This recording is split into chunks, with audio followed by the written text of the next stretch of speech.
All right, all new tonight, we are getting new insight into the flash flood that killed 10 dogs last summer in D.C. A draft of the After Action report from the D.C. Homeland Security and Emergency Management Agency was just released by Councilmember Brooke Pinto. D.C. News Now's Daniel Hamburg has been digging into this report today. So, Daniel, what can you tell us? Well, Chris, a lot of it we already knew, but it was the first time we're seeing it all outlined, and it details specific improvements that either have taken place or will take place to mitigate the risks we saw last August.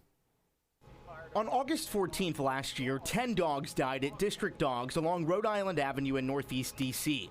Many of those dog owners have blamed the daycare owner and the district for what happened. All exists at the District Dog at 680 Rhode Island Avenue Northeast for water leak. That water leak was for people and dogs trapped inside, but there was no code for that at the time. So firefighters didn't respond for 12 minutes when 6 feet of water had already flooded in. The report says in August, the Office of Unified Communications trained call takers and dispatchers that indoor flooding can be categorized as rescue or building collapse, raising the priority level of such a call.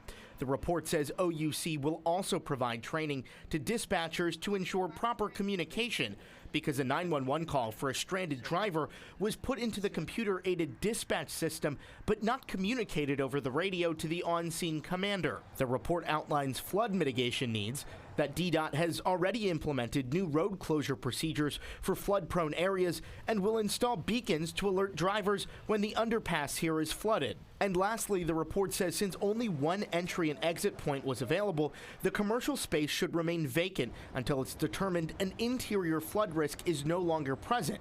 That includes analysis of whether the northeast boundary tunnel is sufficient to mitigate that flood risk. Now, Pinto says she'll continue pushing for increased transparency of government emergency response to improve reliability and accuracy and continue building trust with the public. In the studio, Daniel Hamburg, DC News Now.